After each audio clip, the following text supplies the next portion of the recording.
sekali ya menjadi orang Kristen. Diminta untuk memberikan senyum termanis, tapi bukan hanya senyum, sampai bibir episode pun terlihatkan. Itu berarti menandakan sukacita yang luar biasa. Bapak Ibu yang Tuhan kasihi, salam kenal. Saya Priscilia Damayanti, pendeta basis jemaat pelayanan di GKI Kuitang. Bapak Ibu yang Tuhan kasihi, hari ini sungguh bersukacita kita boleh memasuki Minggu Prapaskah yang kedua dengan tema berjalan bersama Tuhan dengan pasti. Bapak Ibu yang Tuhan kasihi, kita hidup di zaman yang serba tidak pasti, ya. Yang katanya perkiraan cuaca bahwa hari ini akan hujan, ternyata panas, tetapi sebaliknya perkiraan cuaca panas ternyata hujan besar. Ada juga mungkin yang beberapa hari lalu badannya merasa fit, sehat, gitu ya, tetapi ternyata hari ini ada yang flu, batuk, ya, ada nyeri sana sini dan lain sebagainya. Kita juga melihat mungkin ada relasi, entah itu di tengah keluarga, di tengah pelayanan kita, di tengah pekerjaan kita, relasi yang awalnya aman-aman saja, baik-baik saja, ya ternyata ada sesuatu. Tidak bisa diprediksi bahwa ternyata relasi itu berjalan dengan lancar saja. Semakin memperkuat kita bahwa di dunia ini tidak ada yang pasti. Tetapi Prapaskah hari ini mengingatkan kita bahwa perjalanan hidup ini memang bukan berisi jalan yang lurus saja, jalan yang aman saja, ya. Bahkan jalan tol yang konon ya, menjadi alternatif kalau macet, ternyata macet juga. Konon yang katanya jalanannya mulus, sekarang ada lubang di kanan kiri, ya Bapak Ibu ya. Tidak pasti juga. Tetapi pertanyaan bagi setiap kita, bagaimana mungkin kita masih tetap terus berjalan di tengah ketidakpastian ini? Firman Tuhan hari ini menuntut setiap kita untuk melihat, menyadari bahwa Tuhan menuntut setiap kita dalam setiap naik turunnya kehidupan kita. Tema besar Paskah tahun ini adalah tentang kebangkitan Kristus yang memperbarui ciptaan. Mari Bapak Ibu kita lihat dalam lectionary kita pada hari ini apa yang mau dikatakan. Ya. Kita lihat dalam Kejadian 12 ayat 1 sampai dengan ayat yang keempat. Di sana dikatakan bahwa Tuhan memanggil Abram. Tuhan memanggil Abram untuk pergi dari negerimu ke negeri yang akan kutunjukkan kepadamu. Jangan bayangkan nih Bapak Ibu ya, Tuhan Yesus beri sermon ke Abram. Belum ada waktu itu. Jadi Abram dengan bayangannya yang tidak tahu, disuruh Tuhan untuk berjalan kemana, dia mengikuti suara itu. Abram gak diberikan titik maps gitu ya oleh Tuhan, tidak dikasih titik koordinat, tidak ada jaminan tertulis, tetapi hanya janji Tuhan yang Abram pegang. Dia percaya ketika Allah mengutusnya, sudah pasti dia akan diperlengkapi, sudah pasti dia akan dinaungi, dia akan dituntun, dan Tuhan tidak akan menyesatkan dia. Padahal saat itu Abram ada di tengah kehidupan yang sangat amat mapan, gitu ya. Dia punya tanah yang subur juga, gitu ya, keluarga besar, relasi yang juga baik. Tapi Tuhan meminta Abram untuk keluar dari zona nyamannya, masuk ke dalam perencanaannya. Abram tidak tahu dia harus berjalan kemana. Prapaskah minggu ini juga memanggil setiap kita untuk keluar untuk pergi dari zona nyaman kita.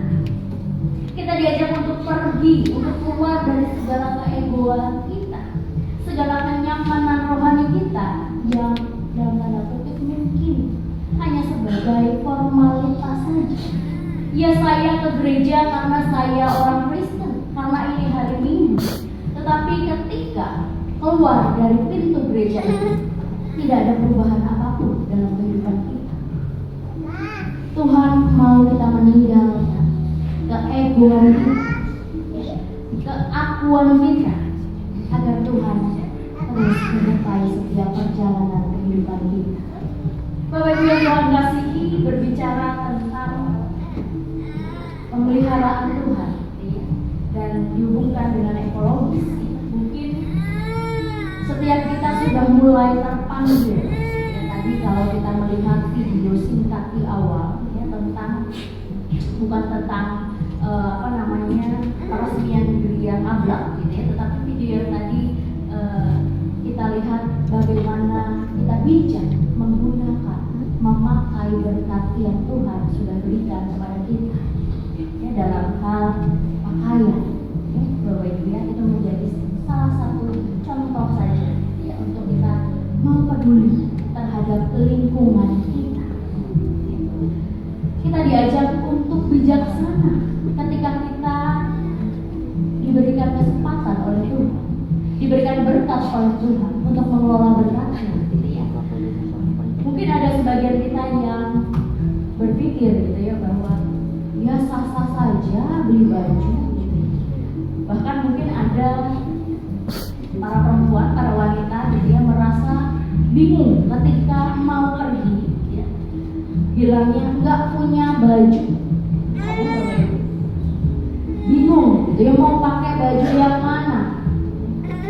Apalagi kalau ditentukan ada warna dress code-nya, mau tidak mau pasti beli.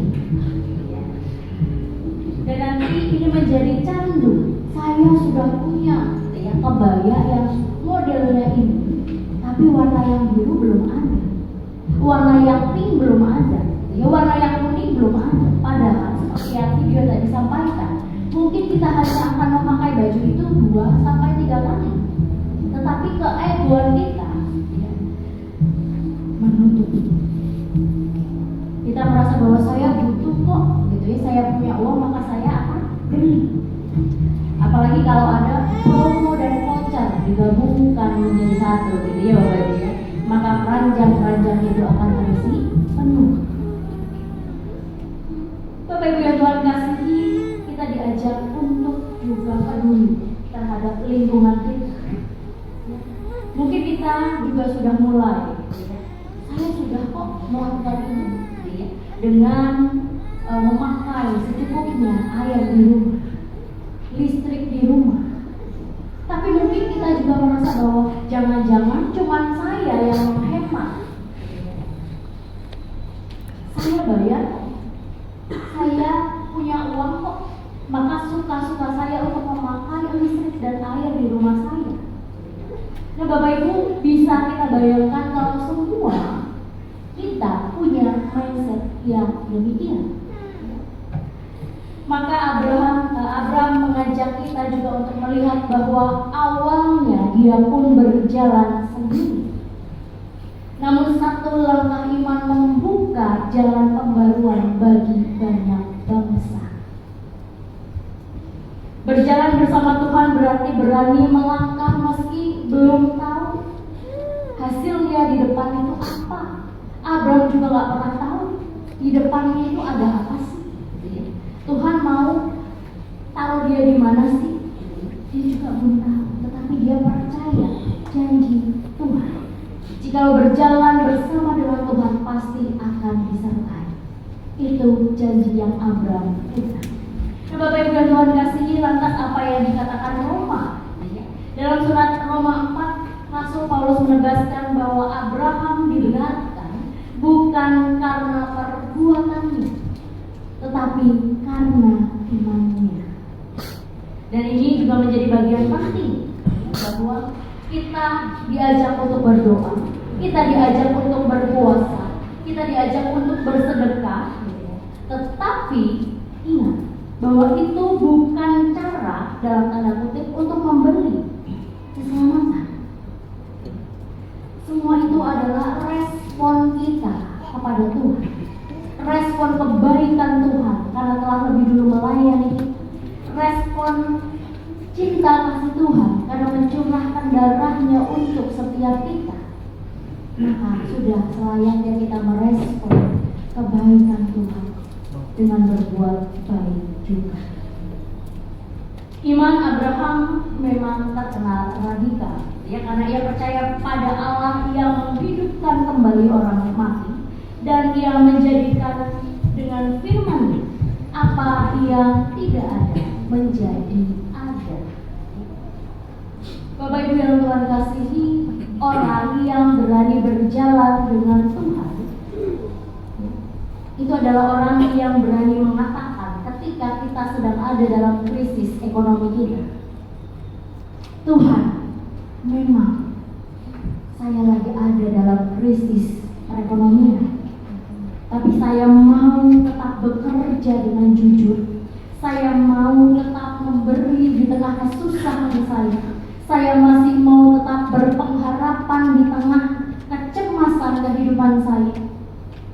Dan orang yang berani berjalan dengan Tuhan juga orang yang berani berkata, ketika pelayanan kita mungkin tidak dihargai oleh orang lain, mungkin diabaikan oleh orang lain, mungkin dianggap sebelah mata oleh orang lain, tapi kita berani berkata, Tuhan, aku melayani hanya untuk Engkau.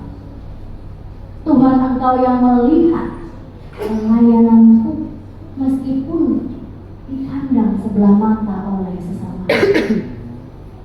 Orang-orang yang berjalan dengan Tuhan adalah orang-orang yang berani mempersaksikan kehidupannya. Bapak Ibu yang Tuhan kasihi, di dalam Injil Yohanes 3 ayat 1 sampai dengan 17, ya, kita juga melihat Nikodemus datang kepada Yesus pada malam hari. Kenapa pada malam hari? Kenapa nggak siang? Kenapa nggak pagi? Dia adalah seorang pemimpin agama, orang yang hebat, orang yang pintar, orang yang terpelajar, tetapi dia tetap merasakan ada kekosongan di dalam hatinya, dan dia terus bertanya. Yesus berkata juga, jika seseorang tidak dilahirkan kembali, ia tidak dapat melihat kerajaan Allah. Di situ Nikodemus semakin bingung, ya. Dia semakin bingung. Dia berpikir secara logis, tetapi Yesus berbicara tentang pembaruan batin, pembaruan hati. Yang namanya diperbaharui, yang namanya diproses, itu butuh waktu. Yang namanya dibentuk itu juga tidak enak. Ini Bapak Ibu, ketika Bapak Ibu melihat guci yang harganya puluhan juta, bahkan ratusan juta, dia juga melewati sebuah proses panjang. Dia harus dibentuk. Kalau tidak sesuai diulangi lagi, dibanting, dibentuk lagi, begitu seterusnya, entah berapa kali. Lantas tidak selesai di situ, dia harus dibakar, barulah melalui proses-proses selanjutnya dan punya nilai yang tinggi. Nah, Bapak Ibu yang Tuhan kasih, kadang-kala kehidupan kita menjadi yang namanya dibentuk itu tidak enak. Kadang-kala ada pergumulan yang hadir dalam kehidupan kita, ada penderitaan yang hadir dalam kehidupan kita, tapi Tuhan mau melihat seberapa sih berpautnya kita kepadanya. Apakah anakku ini mau melibatkanku dalam setiap pergumulan kehidupannya, dalam setiap perencanaan kehidupannya? Tuhan menanti setiap kita untuk kita undang dalam kehidupan kita, berjalan bersama dengan kita, menuntun setiap kita, sehingga kita tidak merasa bahwa Tuhan kenapa sih, gitu ya, saya kok menderita sendiri. Tuhan kenapa karena kasih saya sudah melakukan banyak hal pelayanan untukmu. Tapi Tuhan, kenapa perekonomian keluarga saya tidak baik, relasi keluarga saya tidak baik, penderitaan hadir dalam kehidupan saya silih berganti. Tuhan mau kita datang kepadanya, kita menggandeng tangannya, dan kita juga mengingat bahwa Kristus, Tuhan kita Yesus Kristus telah lebih dulu menderita untuk setiap kita.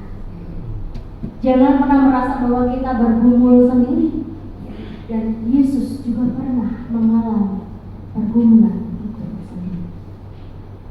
Yesus juga pernah bergumul, Yesus juga pernah dicobai, dan Yesus tahu ketika kita menderita dan kita bergumul dan kita memanggil Dia hadir dalam kehidupan kita untuk menolong kita. Kadang-kala kita tidak sadar tangan Tuhan itu sudah terulur untuk setiap kita, tapi kita sibuk dengan permasalahan kita, pergumulan kita, sehingga kita lupa bahwa kita punya Tuhan yang luar biasa, yang akan menolong setiap kita berjalan melewati naik turunnya kehidupan kita. Bapak Ibu dan juga anak-anak yang Tuhan kasihi, dalam ayatnya yang ke-16 di sana juga dikatakan, karena begitu besar kasih Allah akan dunia ini. Kita lihat, Allah mengasihi dunia, artinya pembaruan ciptaan dimulai dari kasih Allah yang aktif, bukan dari keraguan iman kita, iman manusia. Ketika melihat di masa sekarang, memperbarui ciptaan bukan hanya sekadar slogan ekologis, tetapi itu bisa dimulai dari diri kita sendiri. Mari kita mulai mengurangi konsumsi sampah plastik, mulai menahan diri untuk belanja-belanja yang tidak penting. Kadang-kadang cewek nih ya, berbeda gitu ya, hanya karena melihat barang itu lucu, ya, hanya dengan kata lucu gitu ya, maka dibeli. Padahal sampai rumah nggak tahu fungsinya untuk apa. Dan ditanya, kenapa beli itu? Iya lucu aja gitu ya. Bahkan mungkin gitu ya, dengan harga-harga yang murah ini masukkan ke dalam keranjang gitu ya. Entah itu keranjang hijau, keranjang kuning, keranjang oranye gitu ya. Kita masukkan ke sana tanpa melihat kebutuhannya, kepentingannya, manfaatnya, hanya karena lucu dan murah. Hari ini kita diajak untuk melihat itu.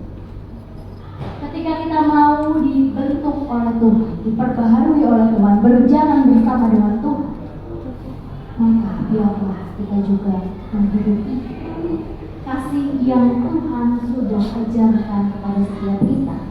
Dalam minggu Prapaskah ini, mari kita mengendalikan ego kita.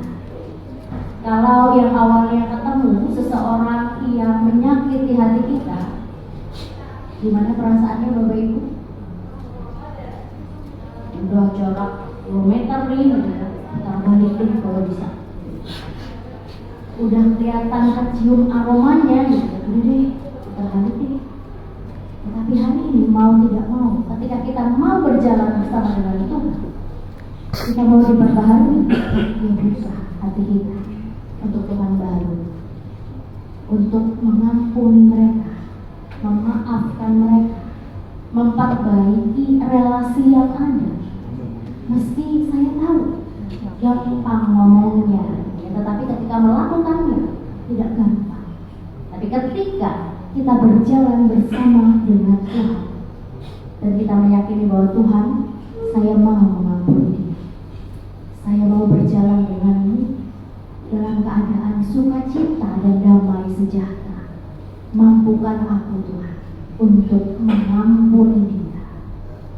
Mampukan aku Tuhan untuk menahan diriku dari segala keegoisan, membeli barang-barang yang tidak kuperlu, dalam masa-masa prapaskah ini.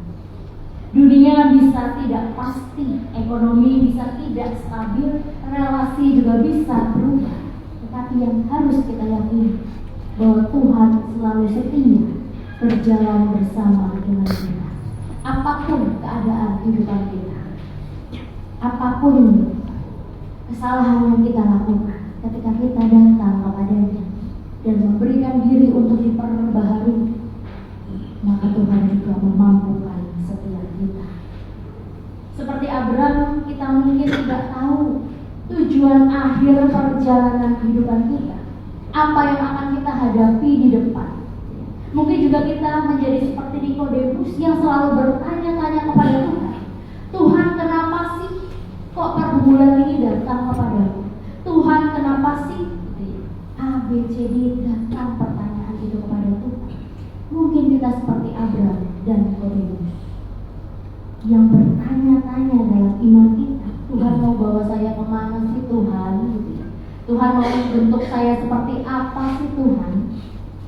Mungkin itu juga menjadi salah satu pertanyaan setiap kita. Namun jika kita lahir baru dan percaya pada Kristus, maka setiap langkah kehidupan kita akan tetap terus disertai oleh. Selamat menghayati minggu-minggu prapaskah. Biarlah Tuhan memampukan setiap kita untuk berjalan bersama dengan Dia, dengan berani mengatakan, dengan jujur mengatakan, Tuhan, saya mau diperbaharui. Tuhan, saya mau dibentuk meskipun sakit ya Tuhan. Tapi saya percaya tangan Tuhan tidak pernah melepaskan kehidupan saya. Selamat berefleksi Bapak Ibu dan juga anak-anak yang Tuhan kasihi. Tuhan memberkati. Amin.